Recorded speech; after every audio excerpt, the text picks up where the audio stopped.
imagery, and vibrant perception. But most of all, help me to know the truth. So my fiction is more honest than actuality and reaches the depths of my readers. Wrap these gifts with opportunity, perseverance, and the strength to resist those in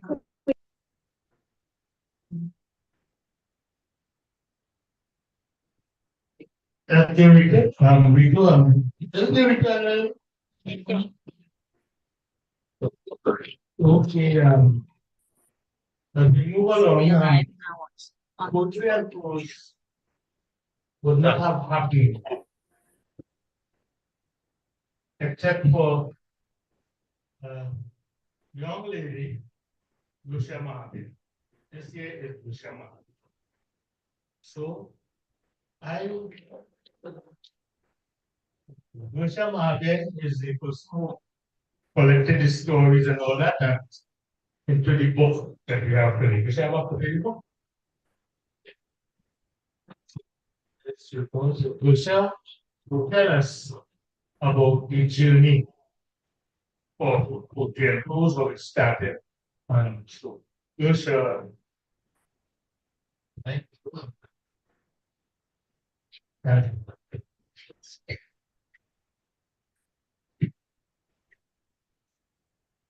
Hi, good morning, everyone. And we do have books on sale, 200 for the paperback and 300 for the hardback.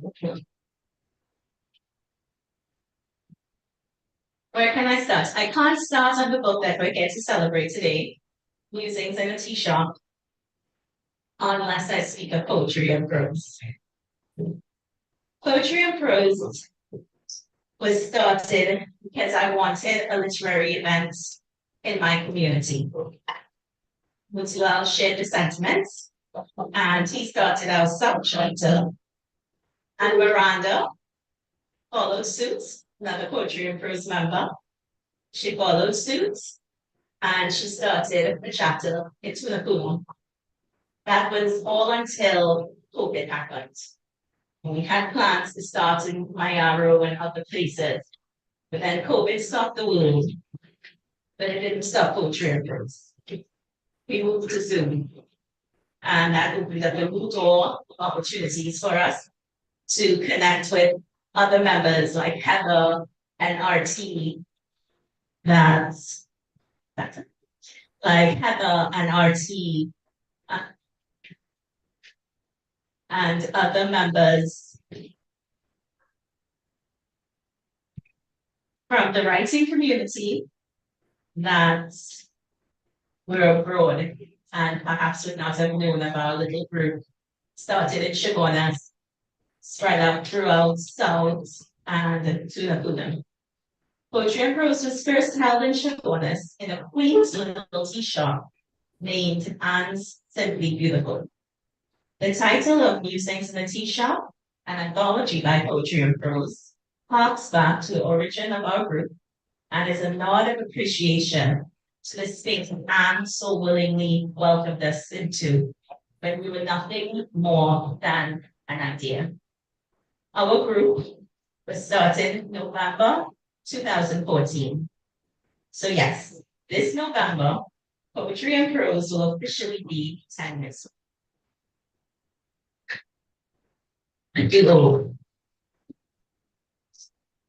There's a detailed history of poetry and prose in the book, so I urge you to get the copy and take some time to read it because it's been quite a journey, and I hope it will inspire others.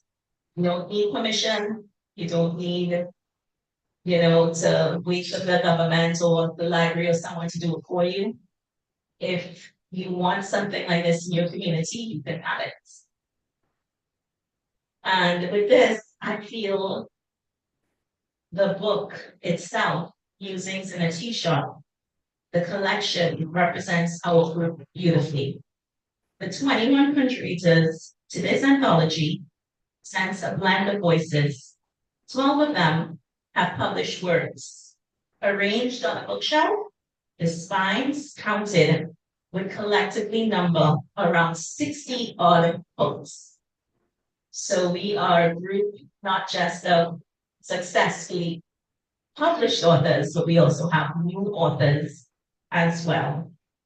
These are our established writers. 5 of them speak as writers belonging to the Caribbean diaspora, living in North America and in Europe. Our members came together to form reading committees with Tilal, Cassie, and Vishnu. They read each and every single submission submitted for musings in a tea shop. We had an editing team led by Krishna, with Heather assisting, and our sole proofreader, Cynthia. We employed the services of Harold Reads to do the formatting and uploading on Amazon for us. It was a joy to oversee this project. From reading each submission to walking through the editing process with Krishna, I learned quite a bit, to sitting with Harold for days where we were able to watch him and learn from him on how to upload. He's a wealth of information. The one person that spent the most time with this project, besides myself, was Krishna. Krishna Alexander Samaru. Many late night phone calls, many Sundays sitting in front of the computer, he worked tirelessly on each piece submitted. I feel like there's no one better to share insights on musings in a tea shop than Krishna.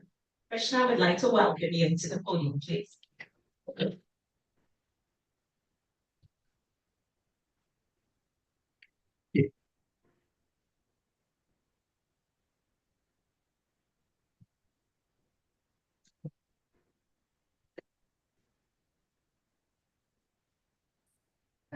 Thank you, Grisha.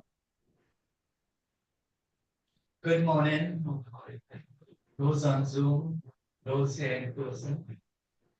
Thanks to Grisha for affording me the opportunity to add to the opening remarks in my capacity as one of the editors of the collection.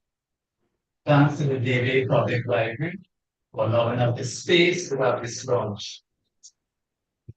Books are like fingerprints. I told the librarians they wanted like lovely image. And then in a world full of noise, authors are the ones to be the voice. I didn't hear the rest of it, but something like that. Authors are the ones to be the voice. And then the pastor says, we are the wise people of this country. I didn't know we were so high up. But thank you for that big up. So the collection comprises altogether 40 poems and 17 pieces of prose.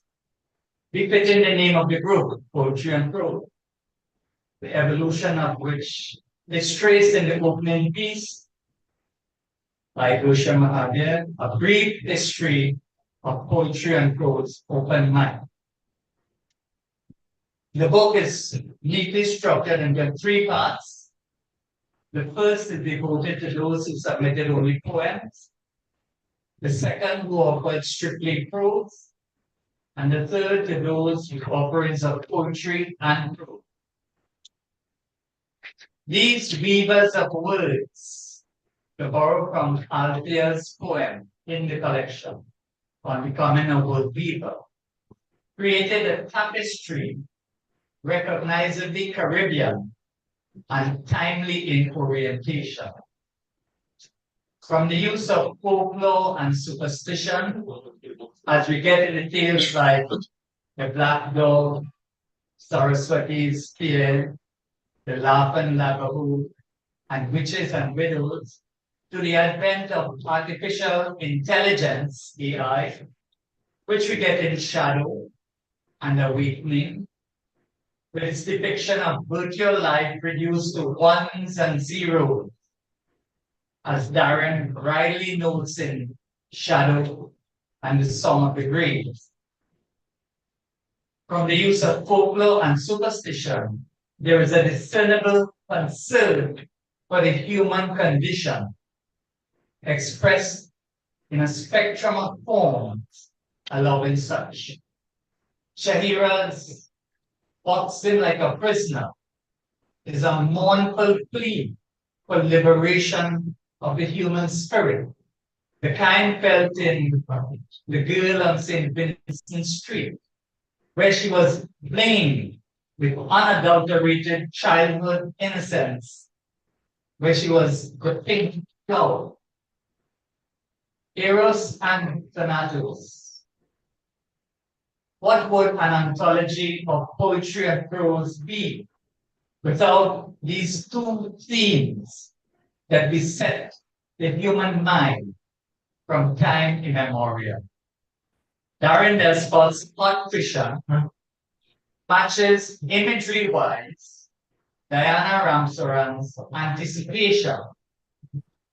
Cassie Senghor's A Blessed One contrasts markedly with Heather Lalto Ferguson's Death on the Carony, but merge thematically in the dream of transcendence, the coming and going, giving and taking, at one with essence of tree, as you would read in Cassie's piece.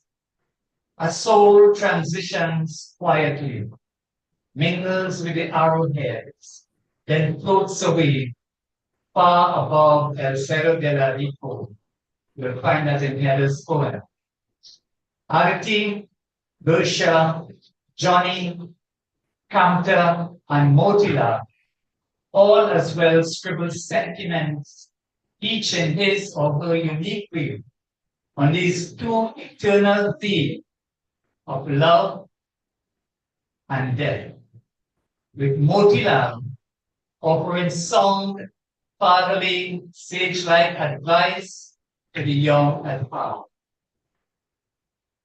As expected from voices in the diaspora, the experience of exile, while not necessarily foremost on the agenda, remains a burning issue for the Caribbean writer. Confirmed members of the diaspora like Heather, Althea, Johnny, Mervyn, and the newly joined Arati give their gut feelings on this experience of exile, holding the Caribbean always as home away from home, or as the shores from where the heart somehow could never leave. Matters not the time and distance away. Consider our teens gathering. Returning to our homeland for a 10-day period, heckled in typical Trinidadian humor of fatigue, or coming for a 10-day walk. Aditi, as persona, clutches firmly the thought that she lived in a village with which Princess Stone, where everyone knew her name, and that the house she built to become a home was the shrine circumstances forced her to leave behind, now that she was living on the other side of Sunrise. Johnny Kumansing asserts that African men and women must never forget their horrible, unimaginable pain, just like how difficult it is for Heather to ignore her alien presence when, like a batty mountain, she flew in on a tropical breeze to hover around an artificial light.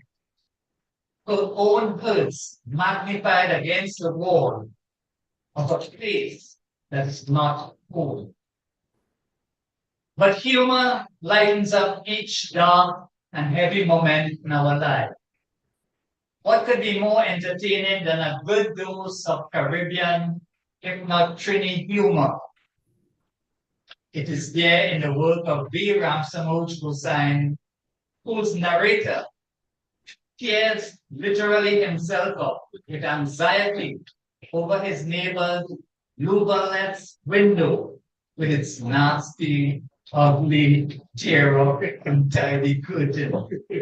Both Peter Uta Serju in Puck the Midget, and Haricharan Narayan in The Mighty Avenger depict humorous renditions of the theme of childhood and innocence. Randy Abla makes use of the traditional carnival masquerade, the midnight robber, to weave a highly entertaining comical item, Robert Hall, and complete with two extemporaneous verses. It is a standout example of dramatic monologue in the anthology. It is as powerful as Darren Despot's The Image of God. Carnival, by the way, appears as the focus of Leslie Ann Beckles in the poem Kaleidoscope, a lone offering. The vein of humor can be seen in Heather's Babu and the Moon over Mayaro, and in a slightly sinister way, almost like dark comedy, in Ardia's Nightcap. Nothing engages the imagination like a good old Nancy story or folk tale told in Caribbean vintage style. Alyssa R. Janke offers two brief suspenseful narratives in The Black Dog and Saraswati's Spear, while Vilma Susanka paints a picture of the Lagahoon in a story, Laughing Lagahoon. This collection, Musings in a T-shirt, closes with Witches and Widows, a very provocative and haunting recital by Vashti Bowler. Through the theme of superstition, Vashti explores the exploitation of Hindu women by village folk, as gleaned from the very title of the story. Those women branded as Dakans. I don't know how I have to do it. Dakans or Dakans. And her short fiction fittingly ends with the line, "It was time to take a stand." Surely each reader, with his or her special craving, would find among the 57 items on the menu served up at the tea shop offerings he or she deems delectable.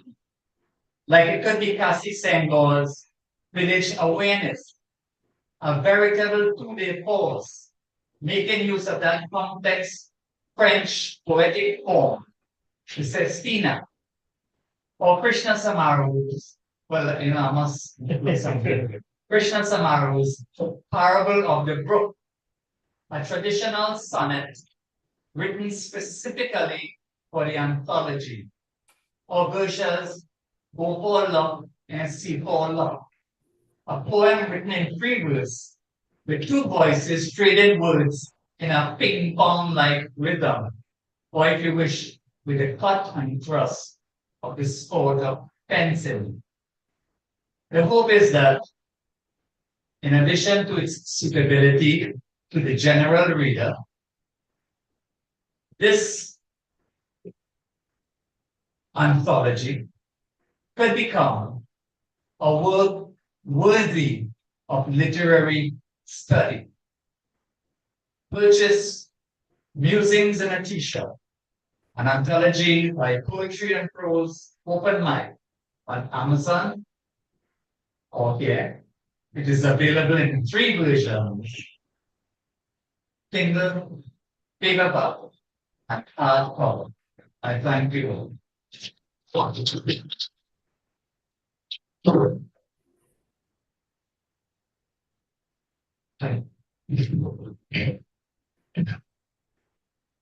Thank you, Krishna. As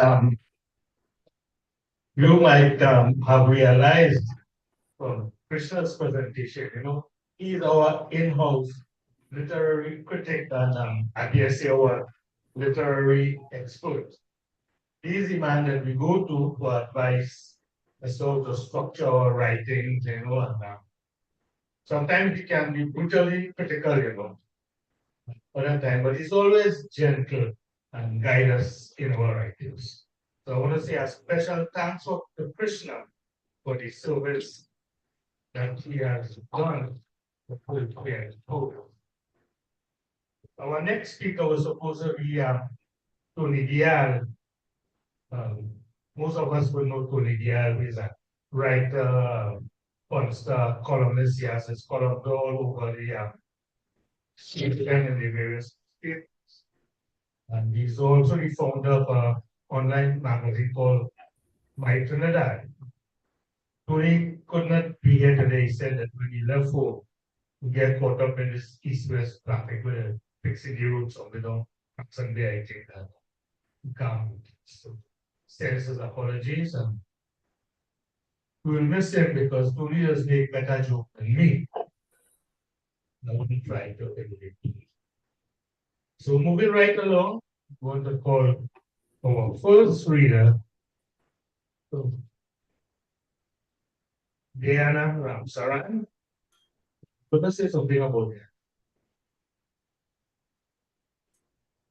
From a young age, Diana knew she wanted to create a new world and tell stories like the one that first inspired her to pick up the pen. As a writer, poet, and game developer and podcaster, she had done just that, helping to shape stories to inspire a new generation. And Diana is a long-standing member of Poetry and Prose. She used to be here when we used to have all our meetings here before COVID. Diana has always been a good supporter, and Diana is one would take criticism and improve. So, ladies and gentlemen, I give to you one of our youngest members, Diana Robson.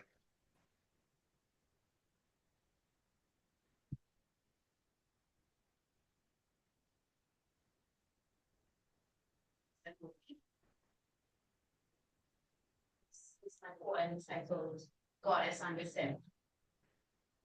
O hallowed sinner, how dare thee be an unwilling participant of the ravening God's gift of passion? He hath no fault by way of thy beauty. Banished from halls you served in grace. Weep your tears, for you shall never share the presence of the old marble again. Please take that punishment. Forgive the tangles of snail curls, but they shall be cohorts for lower nights. Forgive the grace pale casing, but salt nor hook shall blend thy skin. They will call you monster, because to them monster is woman, who knows her wits and makes nothing less. Thank you.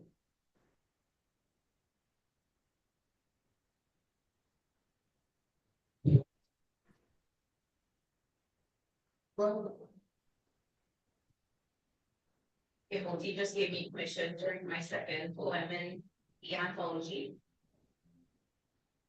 Anticipation. Within your manual conversation filled with laughter, who melts into rapport and walled by gentle vulnerability and tolling gaze. Silence holds the gold that wave, frozen instant right before the blaze. That strumming tempo vibrating under the surface suddenly kicks to the rafters. Shuddering breaths and setting the air into a golden buzz. Village become homeless, a bottom of pleasant. Tentative touches, careful, careless, like campfire embers, popping space in between lingering scales. The slow smile, the final title of spoken exchange, forgotten to warm guide, and the terrifying loudness of silence. Christians saw out in graceful arcs over gifted canvas, blazing tattooed faces. The building quiver of a gilded frame to grapple in perfect promises. Among the crescendo, as delicate as a morning dew master, floated desire scorches across the thundering wind, so brazenly and within sweet.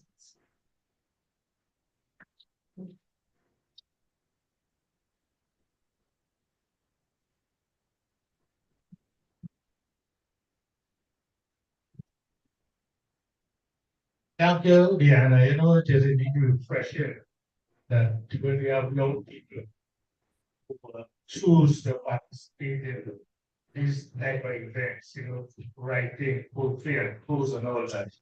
Instead of what, you know, keep on saying the young people go to see bandits and all kind of thing. Then we have an example here, Diana, who could serve as a model for other people. So let me give Diana one more. Thank you. You know, we were supposed to be introducing people. I won, Gosha won, but guess what? Gosha is the next week. So, you know, I just want to say a few things about Gosha. I met Gosha first at a writing workshop that she invited me. We immediately click. You know, sometimes they say that people click. Be in love, right? But I love Gosha. In love with Gosha. I am reminded of a little comic strip in the Express. I still buy papers. I don't read papers on the internet. Anyway, this fella, Curtis, bring his friend home for lunch and all, or dinner also, because his friend living with the grandmother and not getting us the wholesome and meals that Curtis' mother cooking. So Mr. Man, come and eat the food there and then I tell Curtis, I love your mother. I love your mother. Curtis say, what? You love my mother? We can be friends. And encourage that. So, man, the boy tell him, say, boy, I love your mother. I'm not in love with your mother. As for me, I love Gusha. But right now, I'm not in love with you. Oh, that's my wife features it. So, okay, so ladies and gentlemen, let us say a little more about Gusha. Gusha Mahabir is the founder and the administrator of Poetry and Prose Movement. Gusha enjoys writing about flawed characters who are navigating today's world. She currently resides in Trinidad and expects to publish her first collection of poetry soon. You can contact her on social media, Facebook, and otherwise at Gusha Mahabir. Ladies and gentlemen, my good friend, Gusha Mahabir. Thank you, Mr. Lau, for those kind words. Now I have to be taken away inside. Um, I love Diana's poetry, especially the two poems she selected, because it was a bit of a yin and a yang. And especially the first one is my favorite. So, thoughts while waiting for a maxi. Anger radiates like heat from the grimy pavements, stuffed like foreign down the throats of our children, till they crack like uneven concrete from the oppressive sun and flooding, a false promise of a cleanse, exposing empty yearnings and not enough, like missing manhole covers, sidestepped, make a mental note, many a mental note with a disgust mentality, unclaimed or disowned, like a crocus dancing on the carousel, owner awaiting entrance or shameful return on the other side. Thank you.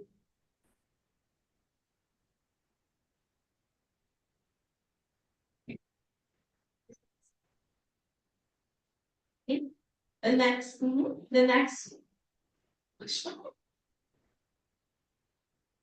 The next reader would be Helen Lalku first. Now, if you look at the cover of the book, here you will see a house there. For Pinal people, they would know that is the Lalku house. This is where Heather was born, and this here is a model that she made while she in Canada. Also, I want to acknowledge another thing. Heather lived here till she was about 10 or 11, and she went to high school in Spain. But you see that fellow over there who helping us, this technical man, his name is Rajendra Dan Jamraj. And Rajendra lived in this house longer than Heather. Okay, so I want to say a special thank you to Rajendra and just to acknowledge that it was also Rajendra's house. Okay, and they use this model as the frontispiece here, as the cover for this book. So Heather will be joining us in Zoom. Randy, can you organize that? And, Yes. we're going to read a bit about Heather here. Heather Lalpu Ferguson was born in San Fernando in 1951. She grew up in Pinal, went to school in Port of Spain, and migrated to Canada in 1970, where she had a career as a writer for a local newspaper. Now retired, she continues to write poetry and prose that reflect her experiences of growing up in and living in the diaspora. One other thing I like to mention too, Heather recently had a book, So She's Dance, and she has generously given me a copy to give to the David Library, and later on in proceedings I will do that presentation. Now we ask Randy to bring in Heather so that we can see her on Zoom, read it from Canada. Randy, over to you. All right.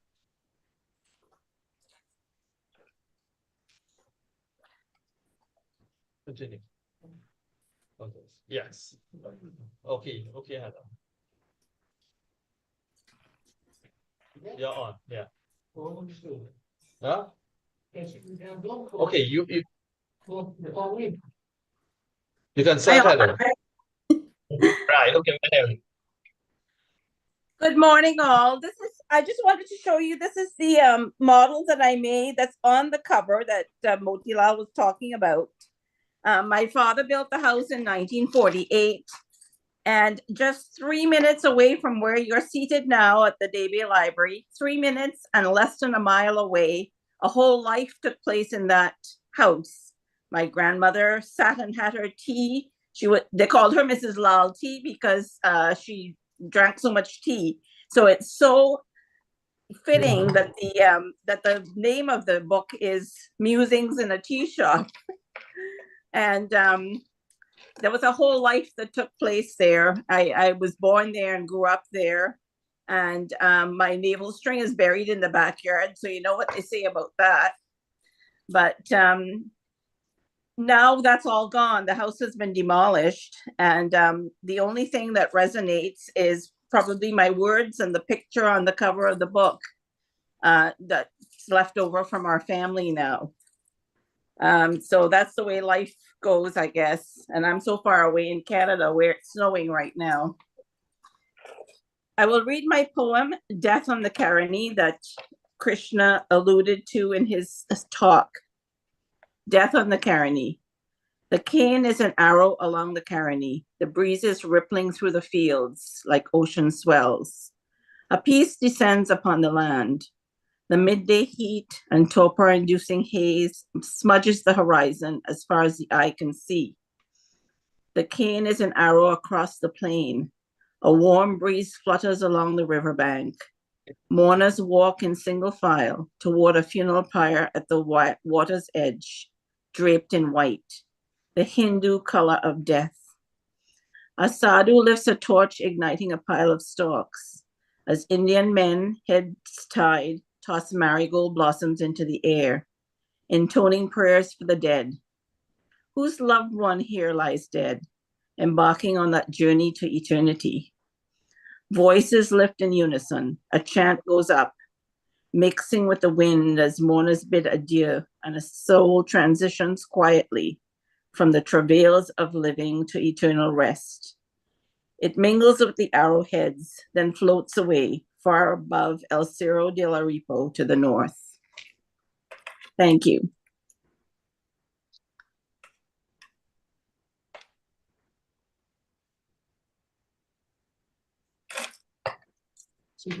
Okay, Class again? yes.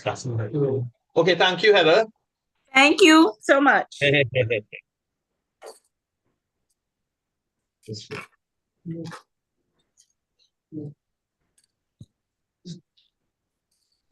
Right. Our next reader was supposed to be Kanta, but Kanta is the man who doing this taping for us. And Gosha would read your Kanta's poem. Kanta was born on the 31st of July 1951. He worked as a teacher of mathematics and electronics. Later trained in Photoshop and Premiere Pro. Did electronic design, videography, photography, etc. Reading has been his hobby since childhood, but images made by his camera compel him to write. But I want to say a little thing about Kamta. Kamta Prasad is the brightest fella I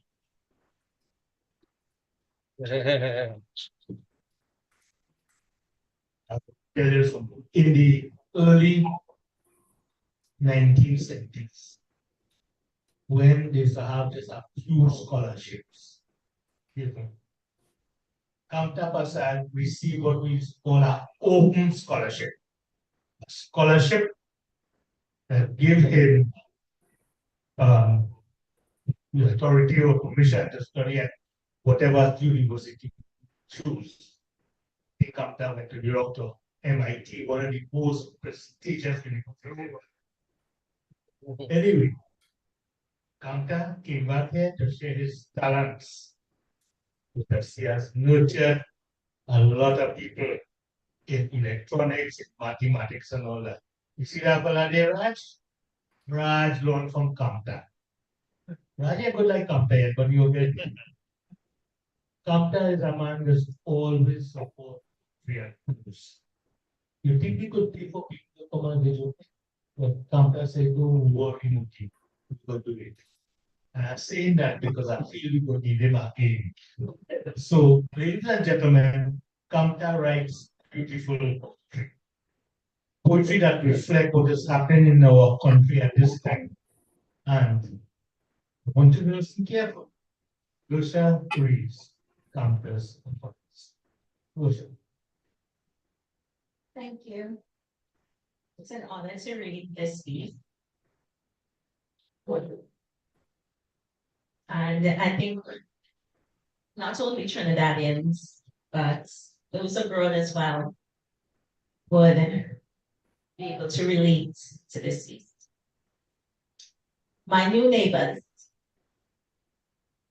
Leaning out of my back door into the night, I heard the Spanish music, Spanish speech, a child crying, sound of children crying, anywhere, any place, tears are tears, no matter where shed. The sound of my new neighbors from Venezuela in broad daylight. Touching man intoxicated, hormones mixed with alcohol, became Frankenstein, arms outstretched. He chased the fair-skinned girl around the bar. Loco, loco, loco, she screamed, then disappeared in broad daylight. Another night, young man rebuffed, burned, bare human skin with cigarettes, skin intentionally exposed. Later, he was found, blood pouring from mouth to ground, blood spilled by local males. Spanish music, Spanish speech, concealed red light activities, dancing in the night, any old music will do. Local males responded. One so enthralled committed bigamy. His helpless parents could not comprehend. Curse the wife, but not the boy. A drive-by shooting, sound of a woman screaming. My new neighbors from Venezuela, next to the bones of the Banwari man, rotting bones could harm no one.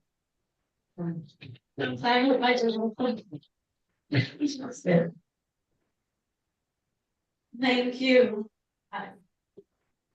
Normally in poetry and prose, we ask if we want comments on the piece. If there are any comments on the piece, don't worry. I see some nervous looks in the crowd. Don't worry, we won't do that today. But I have to give a comment on this piece because it really touched on the elements of the commingling of the cultures. And it really is a powerful piece, sits in pieces that you just sit with. So, Hamza, thank you for your work. We're going to move ahead to Cassie. I believe he's online. Right. Cassie was a part of our reading committee. I'm your good. Cassie Senghor loves to read and writes different genre of poetry, including calypso. Over the years, he has presided over 2 Trinidad and Tobago literary organizations, the Writers Union of Trinidad and Tobago and the Trinidad and Tobago Circle of Poets. His works have been included in several anthologies and he has published 3 books. Cassie, welcome virtually. Nice to have you here. I'm looking forward to hearing your piece. Okay, take it Thank away, you Cassie. very much, Gersha, for having me, for introducing me. It's a pleasure being among literary folk, some of whom have become friends by virtue of being a member of Poetry and Prose, some of whom I have been colleagues with, a very junior colleague, I must say, when I was in the Writers Union. Krishna Samaru, Vishnu, to name 2 of them. And here we are today, still functioning as writers and doing the best we can to keep the craft alive, to keep the genres of poetry and prose very much alive. And it's indeed an honor to be included in today's anthology that we are launching.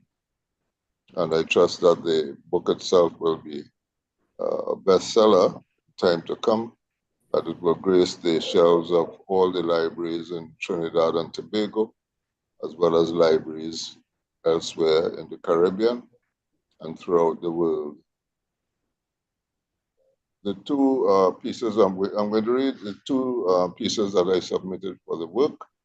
The first is prose, and it's called A Blessed One, and it's dedicated to my deceased son.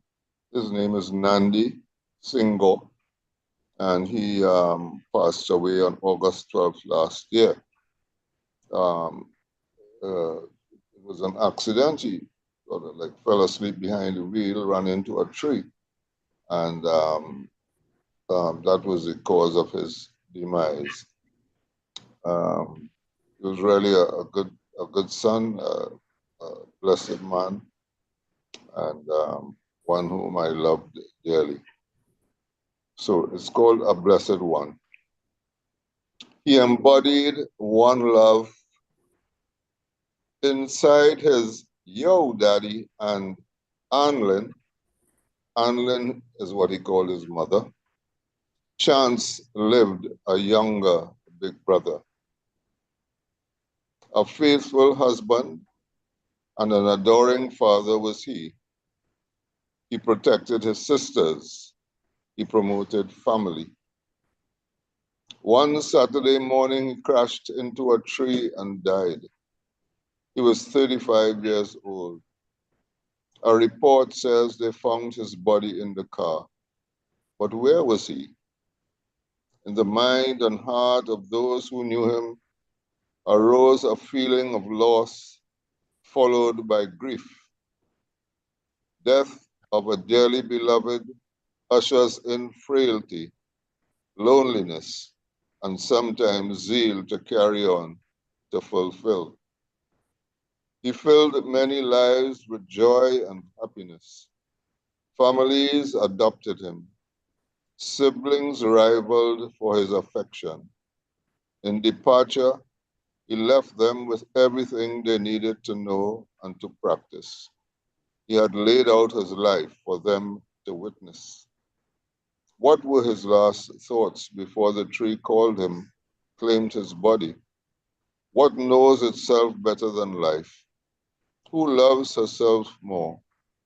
The way trees hang by their roots, coming and going, giving and taking, at one with essence of tree. He, you, me, naturally. His remains ours. Have a blessed one, he says.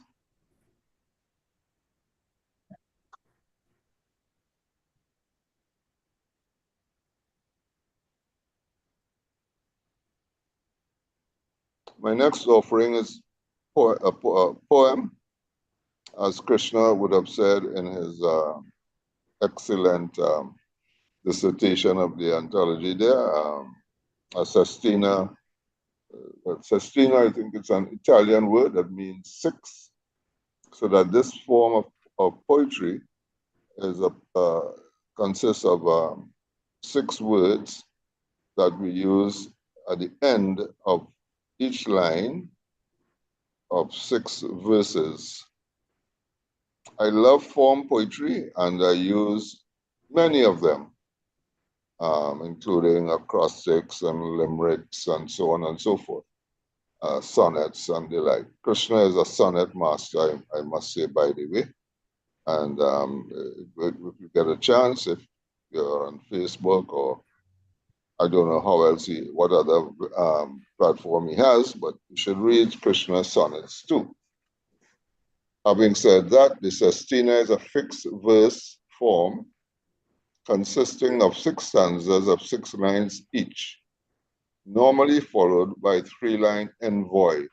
Envoy is French meaning a delivery or dispatch or sending. So that at the end of the last 3 lines of the poem are like a sending off of all of the 6 used words. 2 at the beginning, 2 in the middle, and 2 in the end. The words that end each line of the first stanza are used as line endings in each of the following stanzas, rotated in a set pattern. Also known as a sextain, instead of having a regular rhyme scheme, sestinas repeat the words that end the 6 lines of the first stanza as well as the ending words for lines in each subsequent stanza of the poem. The final stanza is known as an envoy and only has 3 lines. The title of my poem is called Village Awareness. So it's the ending words that are used here. So you will hear them repeated in each stanza. Miracles never cease in village. It imbues black nights with golden lights of brilliance, balances injustice with fair recompense. Here, a baobab schools a flower. Old and young interchange practices of prowess. Fish color the river, men stroll from bank to bank. O African woman, sashaying to the bank, in assemblies you discuss education of village. No discrimination in awards for prowess. Babies on your back toy with future brilliance, already masters of the art of placing in your hair a flower, world shaper beyond material recompense. African royalty need no recompense. In jest or in joust, on themselves they bank, with nuggets of wisdom, perfume of crushed flour, setting example for families in village, hosting festivals where drummers, dancers arrayed in sun's brilliance, chanters and orators display love's prowess. Villagers test each other's prowess in mathematics and poetics, expecting to recompense youth preparing for rites of passage show brilliance. Develop socio-economic systems, a skills bank, attaining proficiency in disciplines beneficial to village. Villagers wear insignia, animal, star, flower. It seems nonsensical, the secret of growing a flower, yet attention to detail demonstrates prowess, especially for men who share in parenting village. In watchwords, not for me, nor for I, but for all, there is spiritual recompense. Seed and grain are stored like money in a bank, decisions guided by a mindset of brilliance.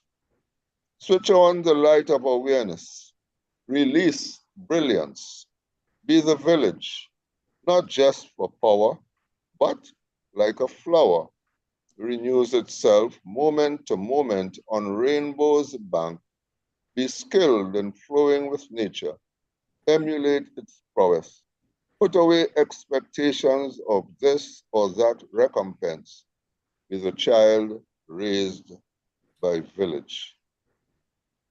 Grow brilliance, export prowess, glow like a flower, bless, seek no recompense, laugh to the bank as children imitate village. Thank you all very much for listening, and I trust that we will continue to enjoy the rest of this morning's program. Thanks again, Bilsha. Thanks, Mutilal. Thank you very much, Krishna, and fellow poets and writers. Have a good one. Okay.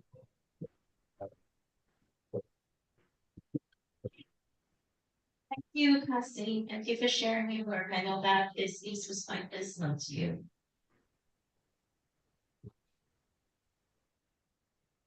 One of our members, I believe that's the furthest away from us, Althea Romeo Mark.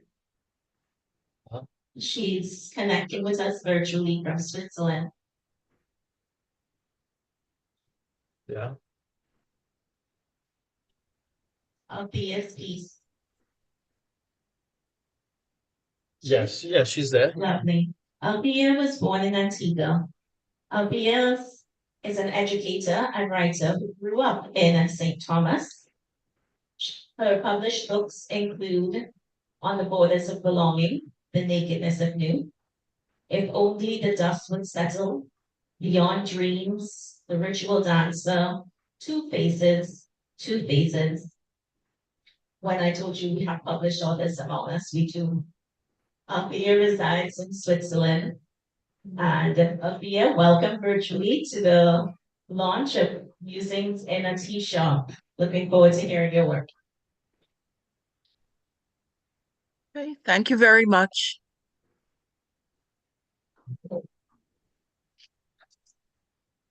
Okay, the first poem I'm going to read is called Unbecoming, a Word Weaver. We learned to be seamstresses, profession heard and seen, ingrained to us by our grandmother. We watched her foot press, pump, pedal up and down as she spun, cut pattern cloth under the jabbing sound of a hopping, stabbing needle while attaching a sleeve to a shirt, a pocket onto pants, a waistband onto a skirt. Her daughters followed suit. Their homes were alive with the sound of whirring. My mother unleashed her own creative genie, branched out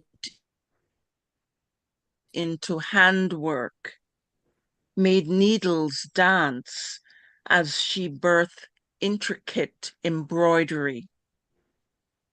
Her knitting and crocheting made new motions and clicking sounds. We watched the waltzing of long needles, the muted movement of a hand at work.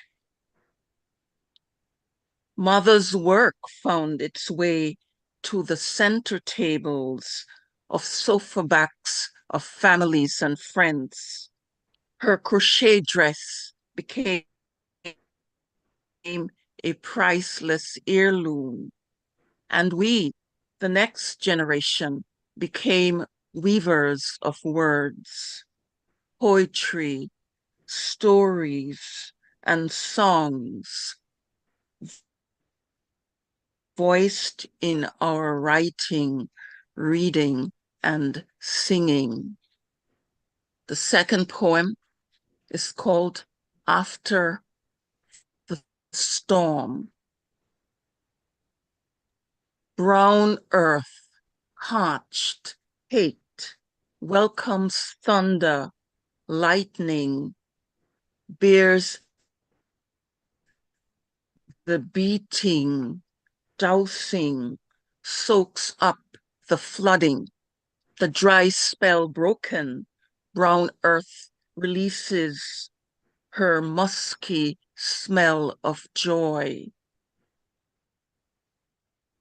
Brown earth, not feeling subdued, softens in the deluge, sighs during the seeding. Soon the thrusting feel of wakening roots, soon the bearing of fruit.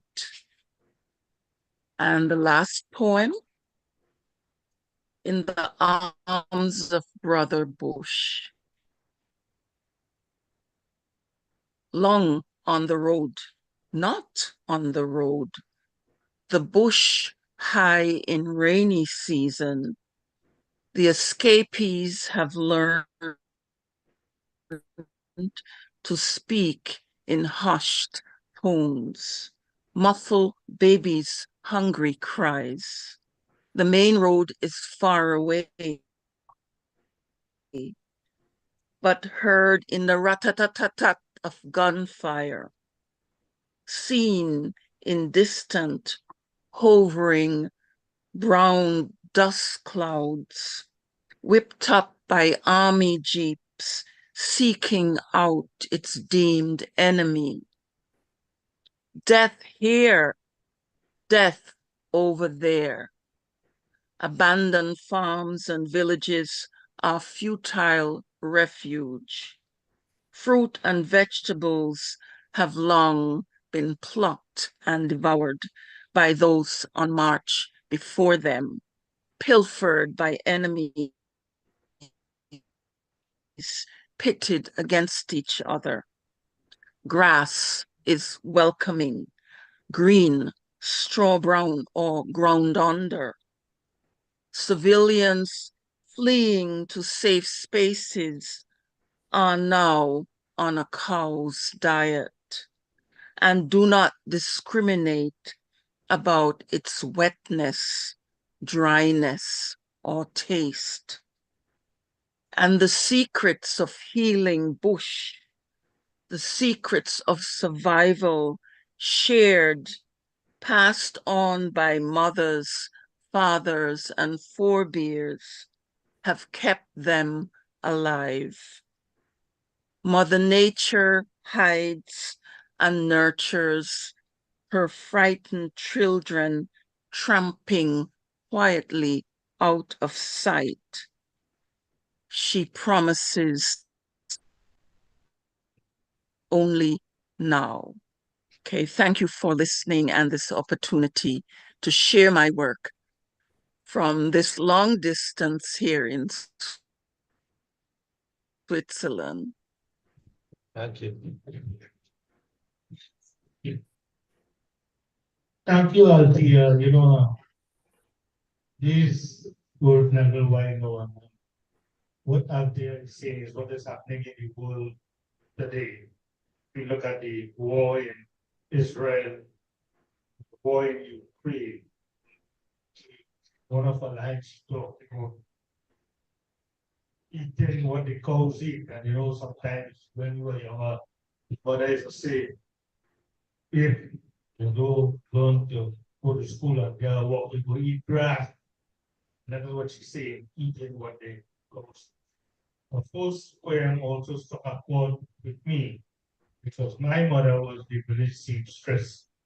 And it so happened, what a great metaphor she used, that my mother was a seamstress and the son is a weaver of words and a writer. So I want to thank Althea and encourage people to go on her page and read more of her work. The next reader here is a teacher. And as we look in front there, we have 3 teachers. We have Mr. Ramnarayan, who's a teacher. Dan, we have Rev. Umra, who's a teacher for quite a while at all levels, up to university level. And we have my friend Krishna Samaru. But before I call Krishna, and we have, and we have Vishnu Gosai.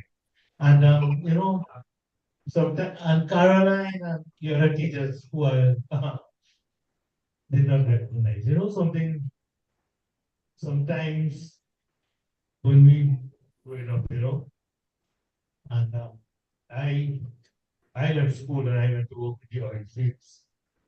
And I met one of my teachers when I was working there. And we started to talk and he asked me, he said, Moti, how much will you make it for the month for you?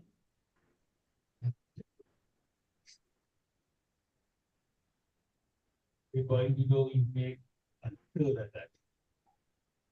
And I thought about it. And what I realized is that other people might make money, but teachers make a difference. And teachers make every other profession, whether engineer, a doctor, or lawyer, teachers make a difference. Teachers are responsible for all the other professions. So today I want to ask everybody for a big round of applause for the teachers. And later on, if I get time, I'll give you a little anecdote who are the teachers out front. But at this time, I want to ask Krishna Samaru to share with us. Krishna Alexander Samaru holds a BA and an MA from UP. Today, Krishna has to his credit 7 published works.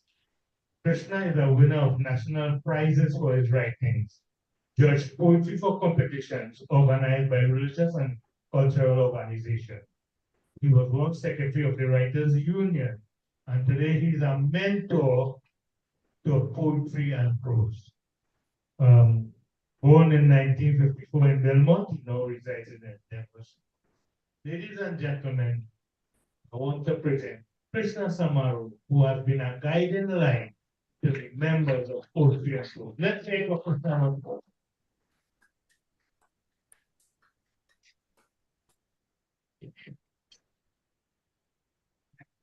Thank you, Murthy. I have one piece in this anthology, and let's see why, because you have to consider as an established author having books. It's so nice. When I started reading poetry, I used to have loose sheets. That was really bad. So it's so nice to pick up a book and see a book there and you read from it. And I wrote this piece for the anthology. It's called Parable of the Grove. In voices of the land, of great acclaimed sound, the mainstream father, greatly renowned for buttressing the nation's solid name, the critics lauded and with laurels from the old icon. A brook, a brook that sought to squeeze its way edgeward was thwarted by the scare of an alarm. But guided by a breeze of hope, but guided by a breeze of hope, a path found. Wafting in the air, the scent of leaves flowed in, of fern, cedar, birch, Cynthia, maple, heather, grant, the sycamore, worship. From the main diverted, over rocks from near and far tumbled. Inspired by lines of this stream, through forests burbled the brook, through wild tracts, till near came the song of cherry paradise. So let's say your thank you.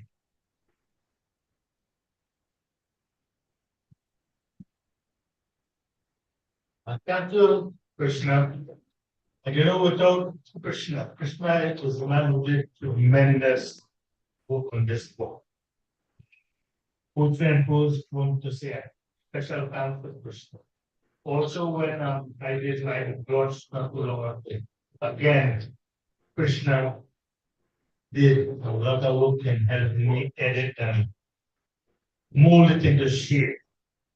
So Krishna here is the citizen, the elder in the group who guide us and help us to get our work in print. So thank you, Krishna.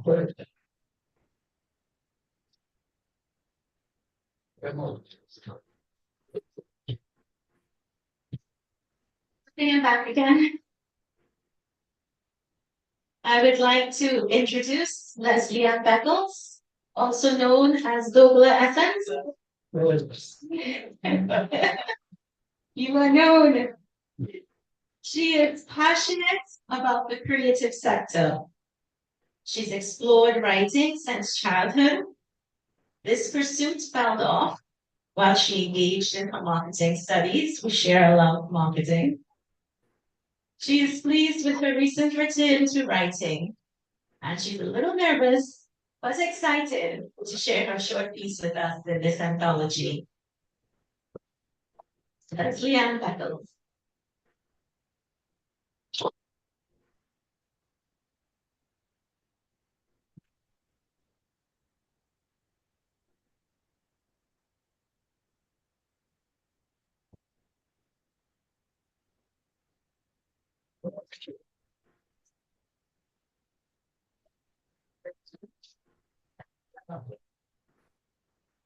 No, I'm very nervous. Not a little nervous.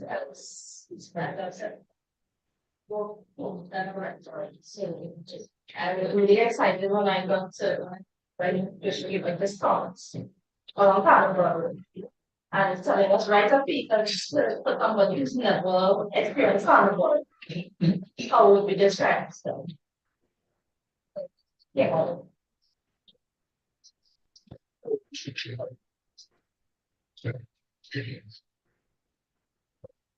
My piece is called Life Story. Have you ever experienced euphoria? Which implies that close to your adrenaline rush and excitement. Feeling that washes away all a cliff like no other. Have you ever experienced vibration? Sound that hits you at your core. Something that moves you almost subconsciously.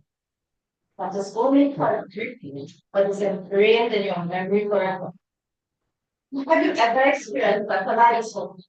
Something so intense, full, vibrant. Sights that should overwhelm, but comfort in effect. See it with your eyes, but you feel it in your heart. That is what we call carnival. Nothing else can ever match. Thank you.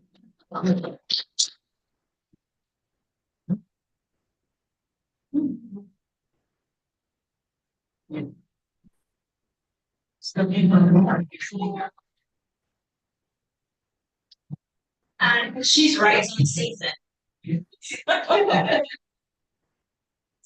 Oh, wait, a carnival. We have our regular poetry and prose meeting tomorrow, and we're going to be looking at carnival is songwriting. So last year we looked at carnival through the lens of math and costume, and this year we're going to be looking at the songwriting. And I think, especially with the soca songs we did this year, Markets, it's my favorite. Songwriting really is carnival. You can't have carnival without some songwriters.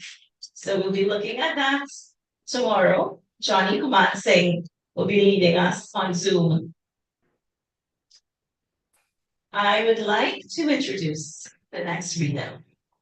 Now, he got his chance to speak about how we met and poetry and prose. But Mutilal would say, I want to feel special, but I don't, and I'll tell you why. Everywhere Mutilal goes, he takes over. There's no stopping him. Mutilal went to my Trinidad, and he has become the symbol of my Trinidad. He's in every issue. He's getting new writers for my Trinidad. Mutilal came to DB Public Library. Now this is his library. I think he has a room in the back. Everywhere Mutilal goes, the Penal Police Youth Club, everybody meets at Mutilal House. So Mutilal came to poetry and prose. And I really think my higher power sent him. Because what he has done with this group, it's unbelievable. I cannot do it without him. Mutilal has invited speakers. He's planned events. He planned an entire carnival event one year at this library. We had stick fighters outside, all kind of thing. I thought, say, I come to Mars. It was amazing. He has also invited many authors to come and launch their book, to come and sit and chat with poetry and prose. And the amount of work that he has produced during his meetings. Now I had a simple idea. Wanted a group where I didn't have to go into Portsmouth Spain. I wanted to hear people's writings. I wanted to share my own. Mutilal creates a curriculum. When you came to poetry and prose in South chapter, you're leaving with words because he giving you work to write. 3 words. Make up something now. And if you as the writer have to sit there and try to scribble, and we were always amazed at what we came up with when we did Mutilal's 3-word prompts. Mutilal writes every day. I don't know where he gets the energy. I would like some, but every single day he writes. He writes for my Trinidad. He's written several books, 3 books. 4, maybe 4 collections so far. We see, I'm sure he's working on a 5th one already. So let me read the official introduction. Motilal Buddhist Singh has a BA in Literature and Communications, a certificate in the teaching of reading from UE, has attended UE Proper's Foundation Writers Workshop, and is an adult literacy tutor. I left that part out. I told you he had energy. He has been published in the Caribbean Writer, Vocal Magazine, Interviewing the Caribbean, Isle Scribe, and the Trinidad Guardian. He has written 4 collections of short stories. He is the father of 4 and grandfather of 3, and he enjoys the support of his wife, Sabi, in all his endeavors. And we cannot speak of Motilal without speaking of Sabi, because she's always by his side. We love her food. She's always feeding us. If it's don't come to the poetry and prose Chaconas and expect food. Okay, I'm telling all you who've only been to the South Chapter meetings. Poetry and prose Chaconas, we'll buy you a beer and you'll get on stage and perform. And it'll be lovely if we don't try to pull your sheet of paper before you get on stage, because we want a performance. Now, so South Chapter by Motilal, you'll get food. You'll be fed, and Sabi will take care of you. Sabi, thank you so much for, I think Sabi even catered the launch. So thank you so much. And Motilal, I'd like to invite you to the stage at this time to share your work with us.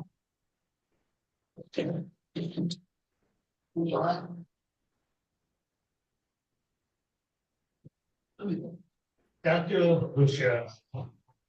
Jane, you okay? I'm all beginner, I don't really need you guys. But yes, I have organized poetry and prose South Chapter and all that. But nothing would have happened without the cooperation of the people in the library, the authors who I invite, the fellows come to eat, and the group and all that. People like Randy, Kamta, Raj, Daniel from the library, and Isha not here. Everybody who helps. So it's not Motilal frees up the energy of the other people to get things done. Us, for Sabi, that no, I can't start none of this here.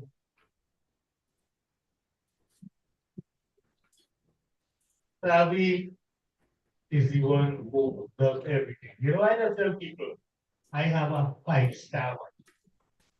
I'm going to rate it. 5-star the maximum. I have a 5-star one. And I couldn't be doing all this without our support. For those who know, you know, recently I had a little thing with the heart and all that. And you know, I had an excellent personal nurse in the ICU.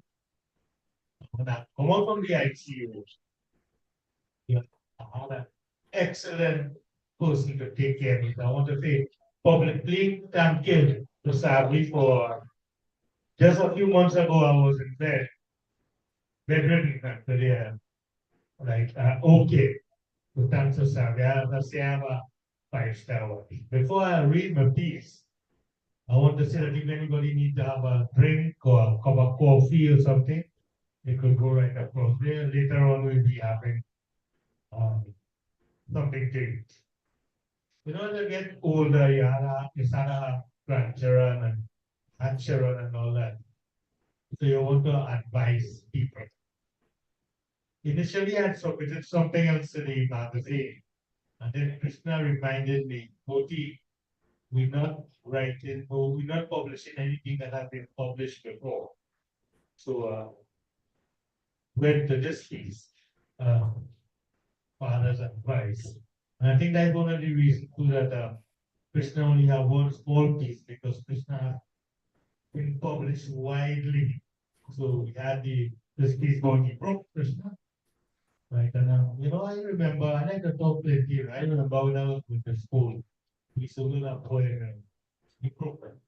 I come from horns of food and herb, I make a certain side. Is that what happened? I saw her. So my piece, because I have 3 girls, 1 boy, so I wanted to give me girls. And then I have 2 girls and children. So I write this piece, a father's advice to girls. It is entitled A Father's Advice, and they live happily ever after. As children, we learn from fairy tales of princes and princesses, castles and fortunes, true love and romantic destinies, and most of all, as marriage as the perfect ending. Fairy tales have been around and been told to children as long as anyone can remember. Indeed, the words once upon a time invoke a sense of long love. This introduction should in itself tell that the ensuing story is pure fantasy. However, at the impressionable age of a child, it can nurture unrealistic expectations. By the time and they live happily ever after is reached, the brainwashing is complete. Being young and naive and full of imagination, one is led to believe this is what the future holds and that marriage is the happy high point in one's life. Today, I will address how the expectations of marriage can impact on society as they are espoused in fairy tales. Let us examine a typical fairy. The hero's journey begins in a small village where some disaster has occurred. He goes on a quest, seek his fortune, and get help for his community. He meets a wise magician, give him a weapon or a boon that he can use in his quest. He meets a princess or a damsel in distress trapped in a dungeon. He uses his boon to overcome her captors, and her grateful father rewards him with great wealth. He marries the princess, returns to his village with his new bride and riches, saved the village from hardship. He's hailed as a hero, and with his new wife lives happily ever after. These stories can be easy for young people to identify with. They can be seen as coming of age stories, and this are similar to what most of us go through in life up to a point. We first stay at our parents' home, then go on a quest to earn money, and finally meet our companions. Therefore, we should live happily ever after. Thus, these tales, which imitates life to an extent, should be a healthy medium to teach life lessons to the young. However, the message that one can acquire wealth by magic and that help is easily available to young men seeking to make their way in life can prove to be a delusion. Conditioned by such belief, when confronted by the realities of life, one is rudely awakened from one fairy tale world. What of the young girl we met? Young girls grow up on fairy tales like Cinderella and Sleeping Beauty and Snow White. They grow up dreaming of a world where a prince will take them away to a magic palace and they will live happily ever after. In fairy tales, the woman is less liberated as in today's society. She's often trapped in a dungeon or locked up in a castle until a prince or a hero frees her. She has to wait until her prince charming come to free her so that she can marry and live together. In today's world, however, a girl is expected to embark on a similar journey as a boy, to study, travel, and pursue a career. Fairy tales, therefore, can engender a mindset that would seriously impede a young woman's growth. It could be that girls who identify too closely with fairy tales can end up with an outdated concept of women's role that can negatively impact on their ambitions. Children and young girls in particular are brought up on a diet of milk. Cinderella, Snow White, Sleeping Beauty, all had their princesses, rescuing them and taking them to a life of perpetual bliss. As they grow older and their taste demands more wholesome food, they began a diet of romantic novels, which further fuels their expectations. In these, they find a fantasy world where women are loved and protected by handsome providers, and everything is done for them. Reading these novels can program them to develop unrealistic expectations about love.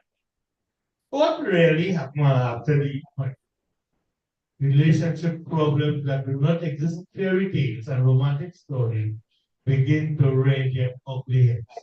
Let us examine some of these problems. Money is one of the main factors that affect marriages. In fairy tale, the hero is often a person or someone, a prince or someone who has come into a lot of riches. In reality, money problems can start even before the wedding balls as well. The cost of a wedding and most brides want an elaborate fairy tale affair is monthly bills, food, rent, and other living expenses all add up. One who was brought up to expect the man to handle all the expenses might become resentful when she realizes that she is expected to contribute to running the house. In fairy tales and romantic stories, there are usually servants to carry out household chores. Very few princesses are ready to handle cleaning, cooking, washing, and ironing. When the babies come, this is supposed to be the epitome of the happiness for the couple.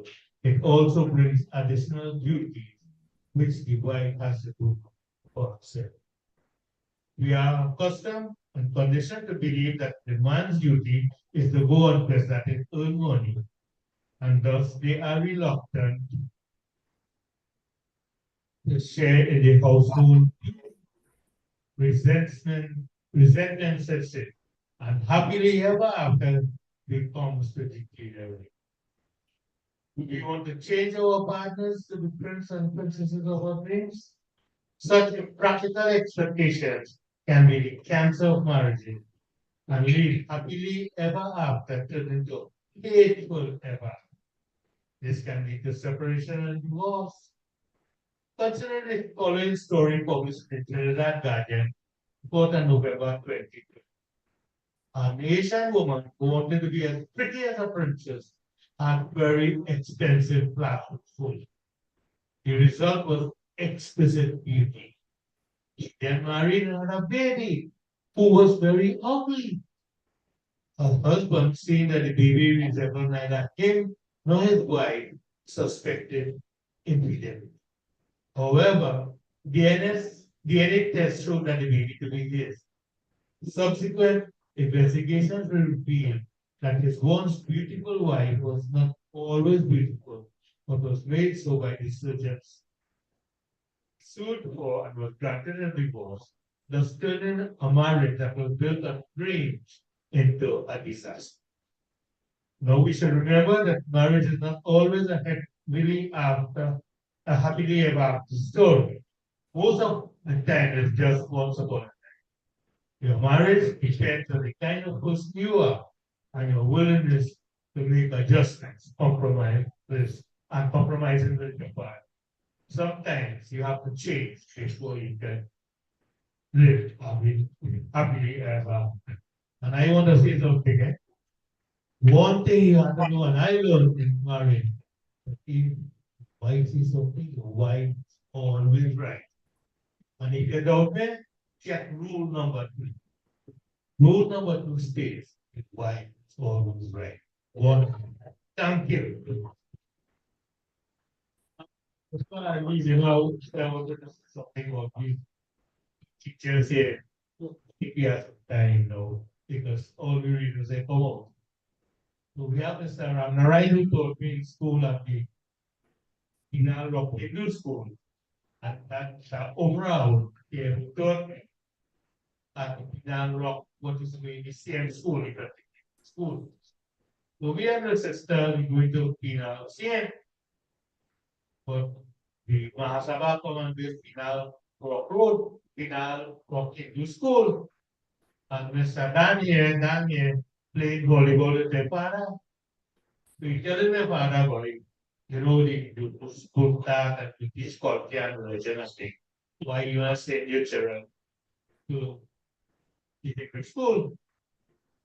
My father, I didn't know if he asked my mother because he's supposed to ask the wife. If he had went like Saudi, but you compare that. So my father took me and my sister out from the Pinal Rock CM school, and we go to the Pinal Rock Hindu school. And Mr. Overall now NC we come in the school for this why? A week past, NCV, you want to know what happened?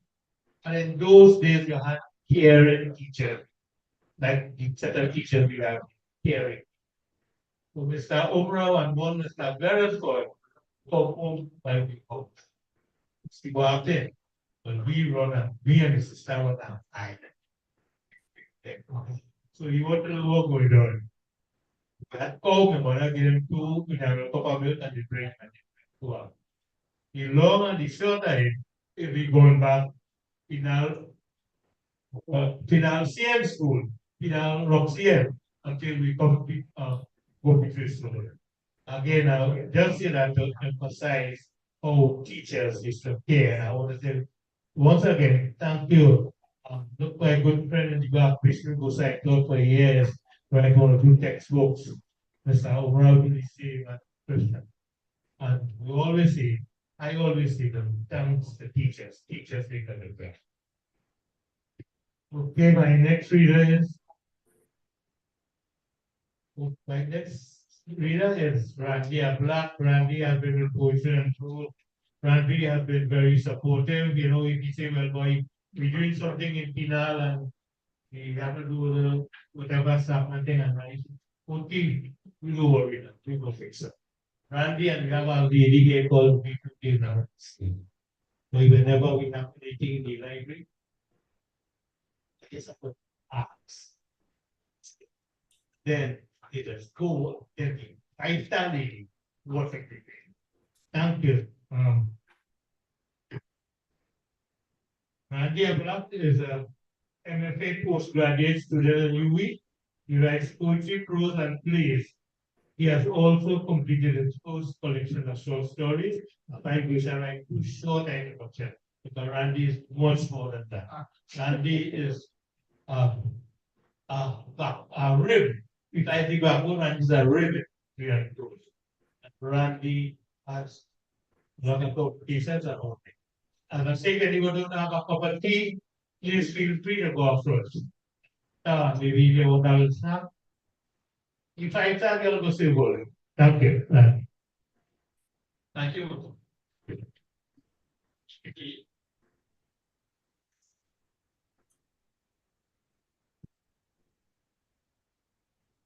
The name of my story is in keeping with the soon to be carnival theme of poetry and prose.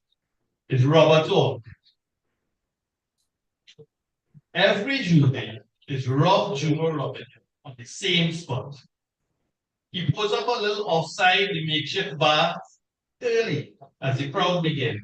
Darkers on, head banner, like a steel drum. Smart, he marking here. He looking for customers. No matter how much time police warning the people there, the radio, on the TV, the internet, you know, realize early that some people discover that to get up. That is the mask they come to play. Victor. And they take the time and bling out the costume, you know. Handbag swinging, wallet hanging, gold chain hooking up everywhere. Yeah, man. You see, some audience just insist on the complete carnival experience. Robbery. Trinidad was never an easy place. First of all, you reach that counter, leaning on the ground, push up front, half front, and looking for the other half. Next thing, you're counting them greenback in broad daylight, in front of the bartender. Well, partner, you done get rubber ready. To top it off is only one day buying, solamente uno. You can see that either you're lost or you're looking for company. All them taking a long straight versus you know favorite kind of maths. You see, you don't have your own set standard. You have the thing down cool. Like I tell you from the start, it's every year you listen this. Once you pick profile, you don't pick yourself off the ground and begin to shadow you, chipping down the road. Carnival is a rhythm, and Juno tradition is to ride that rhythm. They say if you look at past rock crowd like a breeze or rhythm alone, just by reading the rhythm, you can become invisible. Imagine his to yours to his. Till you by the traffic light lower down where the crowd waiting the cross, and then you slice that back or pick that wallet. Easy. Before you can even cipher what really happened, you lost that chain. Mr. Bracelet, you feel you leave that wallet back on the counter. Just go on with it. You go on to the next spot by a next traffic. This year, Carnival, pulls up again under the carriage sign. He's set like a mappy in the middle of the train. Slim pickings all day. You feel it could rain just now, and if it rain heavy, it's time to pack it in. Then he spot up all the woman across the bar. Well kept, false bottom, bleach blonde, and with a genuine Louis Vuitton round waist. Now, you don't have nothing against pretty women. It's just that there's a kind of man market and there's attract attention. But brother, you see no problem here whatsoever. Anyway, before you can say, plus scale should be something. You look there, and then sit in the crowd lower down, take off. All of a sudden, out of nowhere, bounce into a midnight roar. Well, if you see this time, hard like iron, you come out in the shade of a salmon tree, carry that darkness with it, all on your clothes, all over your costume. You come out the midnight robber. You ain't know about a mask called midnight robber mask. So all you read up on nothing before you jump on a 727. But partner, they're walking down the road, and in broad daylight, a man with a mask challenger, dressed up in black, moon and stars, tacked up on him like if he's carrying a knife, big sombrero lined up with skull on his head like the 6-shooter in each hand. But what are you gonna do? Call the police? No, my friend, that you just bumped up a midnight robber. This is the kind of mask people from all over the world has come here to see. It's not rob you come to rob you. If I hit you with a little rubber claw, lash you with the tongue. Tell you how how it was hell, what a bad journey is. What make him so bad, Midnight Robber is one of them old-time carnival characters. So it's street theater, your tale. A command performance about the start. Well, so one of them fellas managed to ride up in the middle of the night. So now is midnight robber versus the daylight robber. But it's not like Juno never see a midnight robber before. Over the years, he had belly soup. Long time, plenty more. He had whole carnival band with midnight robber only, shooting up and speechifying the things. But that was long ago, before Juno time. But when people used to make their own costumes instead of buying them. Right now, though, this particular midnight robber, moving and cramping Juno's style, do not have time for it. You see, the robber now come between the predator, the prey. If you see some test for some style. First, with a shot and a whistle, and then fake pistol. Pow, pow in the air. My name is Elroy, Queer Executioner. Satan Skylark when he gave me that moniker. I had to work harder to beat all them devils. graduate first class from the UB of Evil. My name is Elroy, and I come in from hell, sent to collect them who have demon as friend. It's I, behind Judas, and take away the silver. Your machine McCoy, so stand and deliver. Now, Robert Talk is always like kind of charge. Well, not grand charge, really. More like a serious warning, but you don't have time to study. In a flash, the fast the old lesson, disappear into the dance. You know what a slow-moving creature a midnight robber is.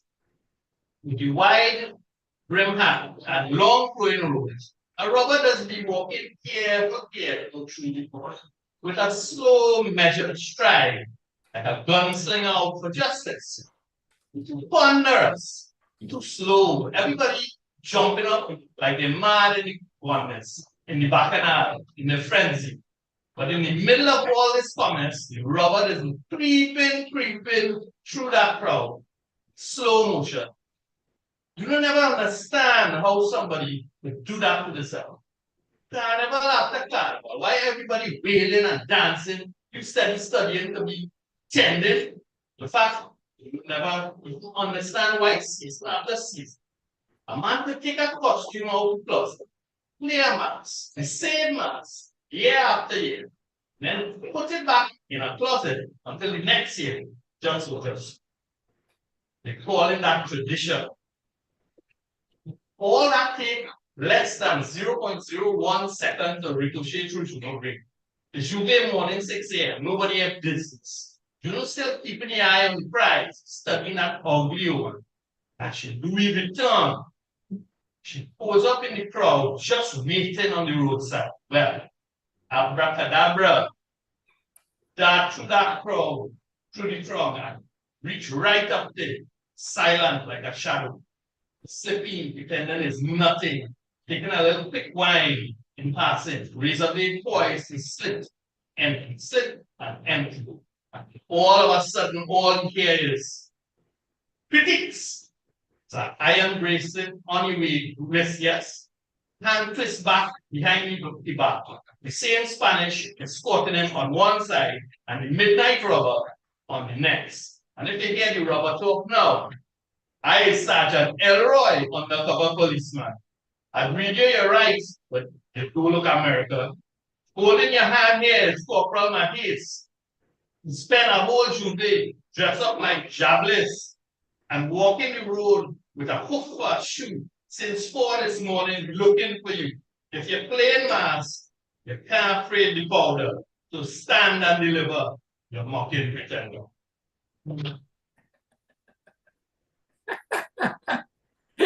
What an appropriate piece for, during the carnival season.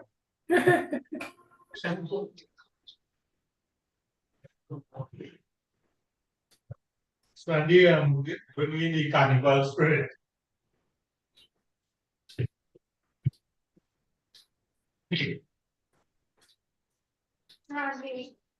Love that beat. I would like to call Shahira Ali. Shahira Ali is an autism advocate, passionate storyteller, and media.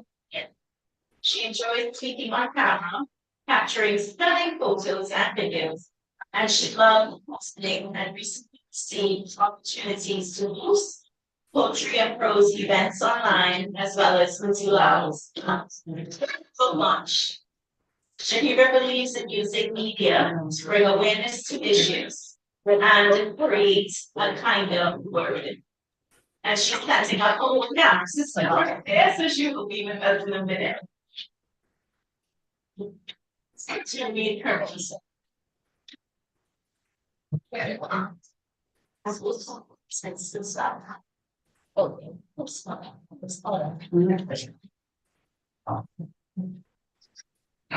let's get Shahira.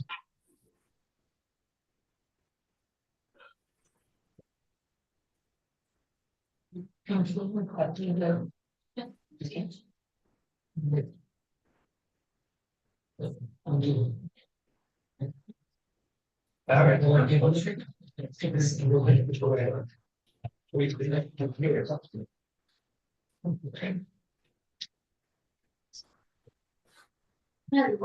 everyone. No, I'm not tall like some of the fellas have here, so if one of you can't hear me, it's because I'm short. Right? So, this is the first time I ever did something like this. And I have two poems. The Girl on St. Vincent Street and Boston Like a Prisoner. I want to hear from you. Which one of them want to hear first? You say Vincent Street Girl. All right, let me go with that. So let's begin. The Girl on St. Vincent Street. I was walking down St. Vincent Street, listening to gospel music. It was making me feel happy, like cameras chasing me. To my left, I saw a little child staring at me. To my right, in the store window pane, I saw myself, my pink dress, my shiny heels, my curly hair.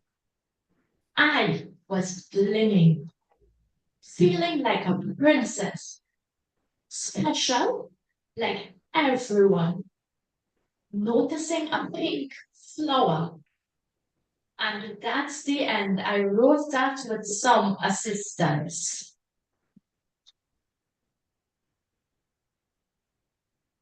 Now let's get straight into the second poem entitled Boxed In Like a Prisoner, and this typically describes the story of my life. Believe it or not. So boxed in like a prisoner. My life feels like a prison, a life of dread. Nothing productive to do. Cornered in my bed, I lie. These feelings of dread I trash. No clue to calm the mind. Difficult, feeling so blue. My thoughts in a prison. My bed, my cell. I cover from head to toe. I rant, I yell. The wisdom within me, the soundness of mind, caged in this prison of loneliness I find. Boxed in my bed, I have nothing to do but lie, wishing I was out and about too, to be released. A caged animal in a zoo. The urge for freedom overwhelms. For true, my door seems to have no knobs. That's for sure. As I dread all these thoughts, I must endure. My body's so tired, my tears rolling apart, surrounded by walls with nowhere to start. I reach for a hand to free me from this misery. I'm all boxed in, like a prisoner, truly, tired, lying down here, feeling lonely, more and more sad, a victim of destiny. And that's it. Hope you enjoy.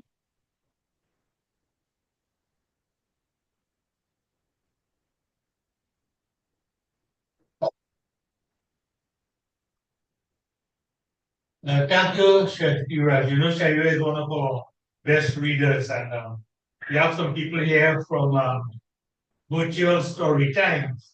And Shakira reads poetry and prose. She reads on Virtual Story Times. She always does a wonderful job. You know, the next reader I want to call is Vilma Siv Sankar. And Vilma must be wondering why we take so long to call she. But Vilma was going in alphabetical order, and your name starts with V. Right? So, ladies and gentlemen, this is Vilma Sivsaka. Vilma is a retired banker, and she's an author and poet. She has published Breaking Beach and other stories, and she has published her stories in several magazines, including like Canada. And she's a valued member of poetry and prose, and there's the lovely voice who sang the national anthem. If you can remember, that wasn't too long ago. So, ladies and gentlemen, I give to you Wilma Simsanka, and she'll be reading the Laughing Naga.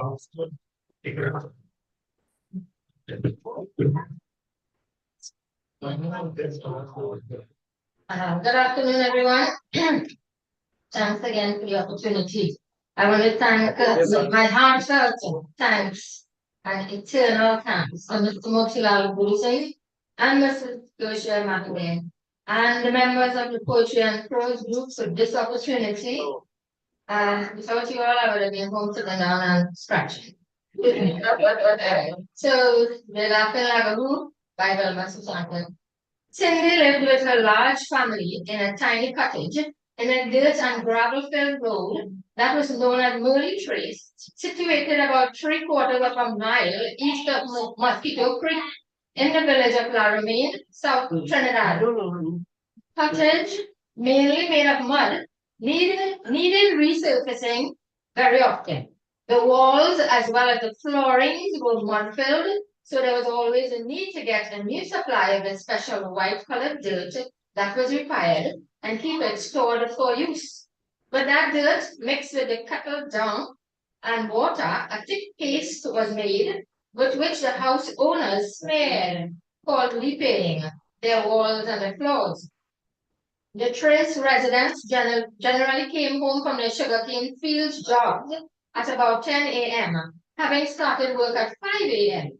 So on any random Friday afternoon, they might gather themselves into a group and walk to the dirt hole, which was about 1/4 mile away north, near the Gulf of Paria. Everybody's house had at least one mud floor at the ground level, even if the house was built of board or bricks, and therefore they all needed the white dirt to smear from time to time. On the route to the dirt hole, they had to pass through a nameless track with a series of bushes on one side and a coconut field plantation on the other side. And the Merly Trace was like a borderline between the two landowners, the Chandrews and the Sinats. The coconut field was owned by a Sinat's brother, and Merly Trace was owned by the Chandrews. So the nameless track was like, as I said, a free pass. So the coconut field had a watchman named Vernon. He was of African descent, originally from the West Indian island of Carriacou. He lived in Merly Trace and was very friendly to everyone. He lived just obliquely opposite Cindy's family in a very small cottage. Cindy was often told by her mother that it was Vernon who gave her name. The story went that Cindy was born at home and delivered with the help of the village midwife. Everybody in Merly Trace knew of Cindy's home delivered birth. So on the day, a few days later, when Cindy's father was heading out to the local registrar's office to inform her who would be sitting at his tiny window looking out and smiling in his usually quietly sedated manner, but Vernon, where you going, Nat? He asked Cindy's father. I don't know the lady to register the child, he said. Well, name she Cindy, eh? He said to Nat. So said, so done, as the saying goes. Nat gave the registrar the English name that Vernon gave him. It was put on the certificate that was to be later taken to the Red House to make legal and permanent. Most of Cindy's siblings' names were given by Vernon to Nat, who meekly followed his suggestions, despite the fact that Nat was a devoted Hindu Indian and the names of the language. But even all that being so, there was the general rumors and suspicion among the villagers that Vernon was a Lagahoo. A Lagahoo was a kind of male, devilish, midnight roaming, half human, half wolf creature who was reputed to be dragging a chain along the ground, which made a lot of noise. Because of that fearful rumor, those people who might have been inclined to go outdoors at night in those times of no electricity would think twice before venturing. During the day also, it was said that the Lagahoo could be in one spot and reach another spot in seconds. But even though rumors abounded among village gossipers, there were no real reasons to prove that Vernon was one. Sometimes on their way to the dirt hole, The group would sight a bunch of delectably full coconuts and take a chance to pick some from the not so high tree. They had their digging equipment, including hoes and cutlasses. First, they would look around to see if Vernon was around. If they didn't see him, then one of the young male members of the group would climb the tree, cutting off the branch, and the other men would chop the nuts right there to share around for everyone to get a taste. Other time, they would put the bunch into a bag and take it back home to share later. One day, the usual gang went to their Friday walk to get some dirt. A nice bunch of coconuts was temptingly beckoning from one of the trees nearby. They looked around for Vernon and actually saw him on a distant hill, walking and looking around for prospective coconut thieves. The men in the village were also allowed to make vegetable gardens in the coconut field to keep the grass down, but they were not allowed to pick the coconuts. So he kept his eyes on the gardeners as well. Between the hill where Vernon was and where the dirt fetching group was, there was a short valley. It would have taken at least 15 minutes to get to any side, but the walking downhill and then uphill. So the dirt group felt safe enough to pick a bunch today. As soon as a bunch fell on the ground, not 2 minutes later, a voice was loudly heard saying, "Not a man move." So I will stop here and leave the rest of the story for those who are buying the book to be the conclusion. Thank you very much.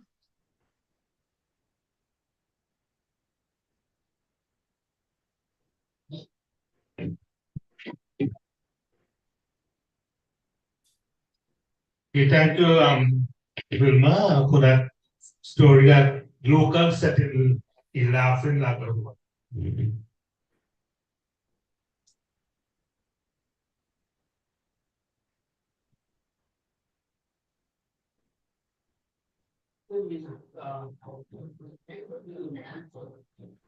Just going in alphabetical order, but Mr. Darren Despot reached a little late, so he missed his spot. So, ladies and gentlemen, I want to ask Mr. Darren Despot to share with us.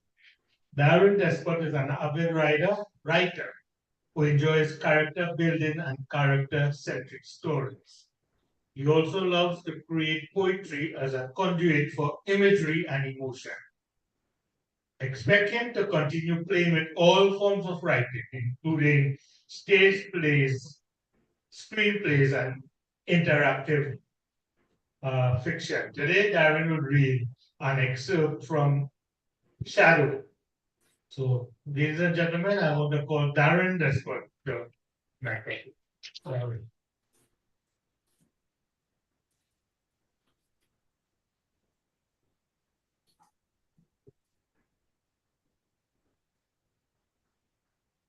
Thank you very much, everyone. So this is from my story, Shadow. Shadow let his fingers slip from the glow of the LEDs on his keyboard. His room was completely dark, save for the pale illumination cast from his computer. He leaned back, his fingers and his whole body slipping back from the light. He wasn't receding into the shadows. Instead, he preferred to think of it as becoming the shadow. He reached up and stretched, arcing his back until he heard the crick-crack of vertebrae realigning. He nudged his glasses up his nose and looked again at the screen. The message boards were slow tonight. There just wasn't much going on. AI, man, Shadow smoked. Don't need to replace us. Just needs to replace our legacy. He chuckled at his own erstwhile wisdom. Ever since AI had taken over creating everything seemed to fade. People online began to call it the gray. Movies were just mechanical experiences. There was no sense in being a fan of anything or a hater of anything, because there was no one to hate or to love. Just ones and zeros, Joe, just ones and zeros. The latest field to be overtaken by AI was that of video games. And despite Shadow's practice nonchalance, that one stung a bit. It stung a lot. Shadow looked at the chat forum, seeing no new messages, no pull requests, no debug logs. His little community had been working on an indie game, something to stick it to the machine, and maybe help recruit more worthy minds to the cause. Now there was nothing. It had all been shut down. There were no new messages, because no new messages were allowed. All video game boards and forums had been found, including his, and now all it displays was a countdown clock. 1 minute to midnight. 1 minute to the official end of it all. All his hard work would be gone. Take the heavy, man. Shadow sighed. He flicked switches on his gaming chair, switching its LED lights to a more soothing pattern. Shadow leaned back his head, closing his eyes and imagining the ticking of a gigantic clock. One completely mechanical with no digital parts whatsoever. He sighed. Might as well enjoy the ride.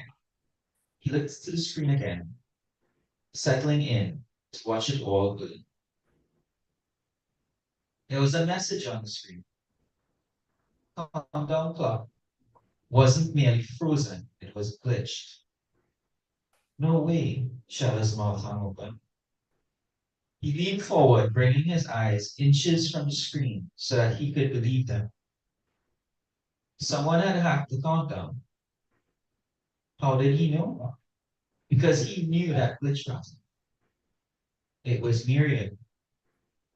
Myriad had retained the first sighting of her in years, and she had something to say.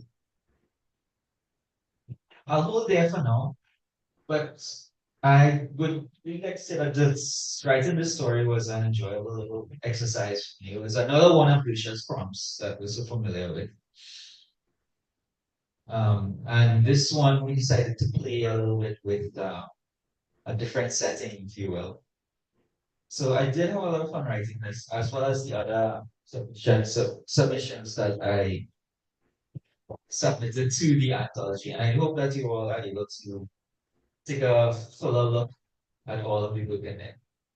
Thank you all for very much for the questions. Thank you, Darren. You know, Darren has introduced a new type of writing to poetry and prose, a kind of futuristic thing.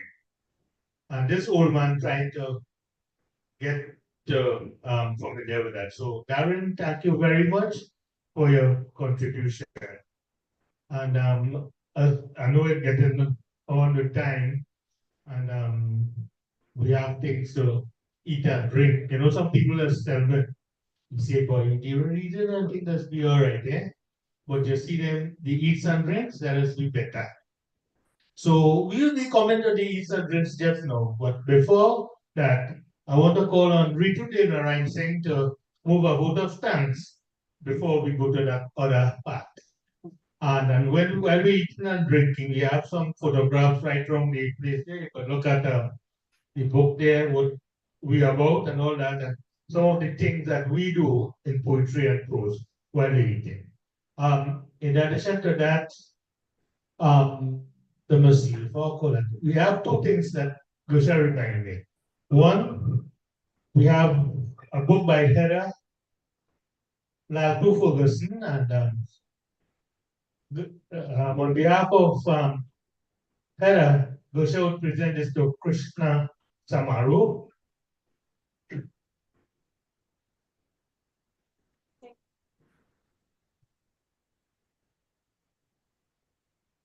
And we have another one that Heather Heather wants to donate to the library. Whenever any member of this group write a book, we always make sure we give the library one. So I want to ask the library representative, Daniel, who started the program, to come and receive this book from Gersha, who is presenting on behalf of Heather. Gersha?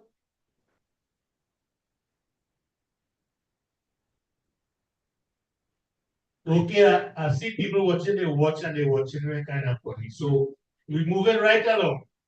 So we call on Ritu Del Narayan Singh. That's our lady that's help us with everything in the library. So Ritu will do a vote of thanks and then we proceed for refreshments. Ritu. Hi, everyone. So thank you so much for your patience thus far. First of all, I'd like to thank Ms. Dusha and all the contributors of the book for taking all the time and effort to put everything together in a way that would be satisfactory to them, and also dedicating it to the people who do want to write that book but don't know if they can. So specifically, thank you all for that and for providing the inspiration. We also want to commend also the people who would be in the background, the ones who would be their support, and also everyone who is here and online for the support virtually and physically being present for today's book launch. It's quite monumental. And without saying what we have to say, the library and the staff who always make all efforts to ensure that we can have everyone here in comfort. The decorations, the posters, everything is being done by Daniel, and if Daniel is not here, whoever is there in his place will ensure that it is up to scratch and up to mark, and working with the individuals to produce whatever event that we have to produce. So thank you all so much for that. And I would like to thank Uncle Moti for always pulling me in and giving me this opportunity, because in itself, I could not ask for anything more in an event and for being associated with peace. So thank you so much, everyone. Okay, thank you, Rita and Ritu. And before we proceed to that, I'd like to, somebody suggested that the writers here take a group picture. Okay, so, and that includes Leslie Ann and Natasha.